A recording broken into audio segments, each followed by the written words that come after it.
Hello everyone, this is Colin once again. I know you're probably all getting sick and tired of me refuting Ahmadsquran3 on the topic of Muhammad and circumcision. But, you know, there's just something about Ahmadsquran3 where once I start refuting him and showing him to be a lying deceiver, it just stays with me for a while. You know, I go through, I go back, and I check all the references needed to see if I've missed anything, if there's anything I could add. Things of this nature. Well, this search really began after I made my newest video, and for those of you who don't know what I'm talking about, in the description section I will post the links to the first two videos regarding Muhammad and circumcision which refute Ahmadsquran3. Now, I want to mention a couple things. First off, I found a book amongst my library. You can see some books behind me here. This book I'll put in the camera. This is The Prophet Muhammad, a biography by Barnaby Rogerson. Now, Barnaby Rogerson is a historian. He's written several books about travel, about history and things like this, and he wrote this biography of the Prophet. Now, he bases his research off of the most authentic sources, not just theologically, but history, sociology, anthropology. He's done a great job in essentially describing the life of the Prophet on so many different levels. It's such a great biography. And I wanted to mention here, on page 48 of his book, about the last paragraph down, he says, "The age of 8 marked a powerful change in the life of the Bedouin boy," meaning Muhammad. "It was one of the major thresholds of manhood. The ancient Semitic ritual of circumcision marked the transition from boyhood to youth, and was an excuse for feasting and public celebrations. Curiously, considering the essential part it plays in the life of the Muslim male, there are no stories about the Prophet's circumcision, while that of Jesus is marked by a festival in the Christian calendar. Some obscure little religious booklets might suggest that Muhammad's circumcision was performed by angels, but that is no more than a pious thought. Muhammad would probably have been circumcised at the same time as one of the sons of Abu Talib. After circumcision, boys could sleep on the male side of the tent, would no longer eat in the extended gynecium, that scented, bosomy, competitive networks of aunts, mothers, stepmothers, and grandmothers, but would probably take their place around the communal platter of the men. No longer smothered with kisses and tension, they would take grave satisfaction in existing silently on the bottom rung of male society. At this stage in life, it was their privilege to listen and to serve. This new status was reflected in a change of animal husbandry. Gone were the days spent looking after the sheep and goats. If he was fortunate, a youth would now devote himself to the lord of the desert, the king of the beasts in the Arab world, the camel. For a boy, this was true glory indeed." End quote. That's from page 48 to page 49. Now, of course, the other comments mentioned are, of course, his opinion. However, I just wanted to point that out, that here we have someone who has written a biography of the Prophet Muhammad who mentions the concept of circumcision based on authentic sources, whether it's theological or sociocultural. So having established that even further, I would like to add another thing. I've previously made two videos entitled Hater Exposed Part 1, or excuse me, Hater Exposed and Hater Exposed 2, where I've proven that Ahmadsquran3 will plagiarize from sources. He will plagiarize, he will he'll just read off of things and not give credit where credit is due. This is called plagiarism. I've established that he is a liar and that he plagiarizes on two other occasions.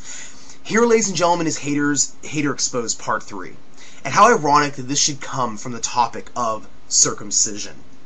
Now, this is really entertaining because I simply Googled, and you can do this for yourself, I simply Googled Muhammad's circumcision. I'll do it again here. Muhammad's circumcision. And you'll see what comes up. In fact, the first one is books from Google.com. And the title of the book is Male and Female Circumcision, Medical, Legal, and Ethical Considerations in Pediatrical Practices, edited by George C. Denniston, Frederick Mansfield Hodges, and Marilyn Fire Milos. Now, why do I bring up this book? What is the point of this? The point of this is to establish that Ahmadsquran3 has plagiarized from this book. That's right, ladies and gentlemen. He has plagiarized from this book with regards to circumcision. Now, how do I know this? How do I know that he has done this? Because as I've caught him before, I will start reading an article after watching his video, or reading a book, and as in this case, and come to find out that, Ahmadsquran3 has plagiarized from this book. Based on the fact that I start reading things, and come to find out that they start sounding oddly familiar. Now, if you go to his first video, okay, his first video about this, part A, let me read to you what this says. He says, now I'll read to you and then I'll tell you that this is basically what he plagiarized. It says, very strangely, he says, I think he says unusual though, and his style is to change a couple words around. There are no references whatsoever to either male or female circumcision in the Quran. Muslims generally, excuse me, he says Mohammedans, but it says in the real text which he plagiarized from, Muslims generally ignore this fact. The word circumcision does not exist in the Quran, and this book does not even mention Abraham's circumcision, even though it does honor Abraham as the first Muslim and a model for believers. Then he says some other garbage, and then he continues plagiarizing. The only explicit references in the Quran are the two verses 2.88 and 4.155, where the term uncircumcised is used, a reference to the Jews in a metaphorical, non-literal sense associated with their hearts. Kulubuna kulafuhun. And then he quotes it in things like this, and I mean, seriously, he continues plagiarizing this for quite a while. Even his reference in Genesis, which I thought, you know, hey, he must have done his research for himself to find Genesis. This author and editors actually include that part of Genesis in this description, in this chapter. So here you have Ahmadsquran3 once again plagiarizing from a book. So really, I actually, you know, was trying to give him credit, and come to find out that he failed once again to come up with his own research. Again, he's just plagiarizing from other people's work and not giving them credit, which makes him a liar and a deceiver. But furthermore, he read this part. It makes a big stink about this, and he says again in his first video that this is not part of the Sunnah. That's ridiculous, because this book, and I'll post the link in the description section, this book goes into great detail about Muslim scholars discussing the Sunnah of circumcision. So for him to sit there and go, this is not part of the Sunnah, or this is not explicitly mentioned in the Sunnah of the Prophet, etc., is bogus. And what's even more embarrassing is that he is reading from a book which 20 pages down, give or take, goes into great discussion about this. So what the hell is he talking about? In fact, if you look at section 3.2.2.2, circumcision of Muhammad, it says there are at least 4 contradictory versions concerning the circumcision of Muhammad. Imam Malik reported in his book, A Saying of Muhammad, that states, for the sake of my honorable position with God, I was born circumcised, and nobody saw my pendulum. This is confined by Ibn Abbas, who stated the messenger of God was born circumcised with his umbilical cord cut. Like Abraham, the myth of Muhammad is one of the prophets who was born circumcised is clearly of Jewish origins. Again, these are not my words, these are the words of the book, which I'm giving credit to. Another hadith, Muhammad had been circumcised by the angel who opened his chest and purified his interior. This is mentioned in one of my evidences from my first video on this subject. Muhammad's grandfather, Abu al-Muttalib, circumcised Muhammad. When he was 7 days old, made a feast for him, and named him, the reference to the 7th day, including the birth, clearly Jewish circumcision on the 8th day, including the day of birth. And then the last, Muhammad was born incompletely circumcised. His grandfather cut what remained of his foreskin. Okay? And so this would coincide with what I mentioned from the book from Mr. Rogerson.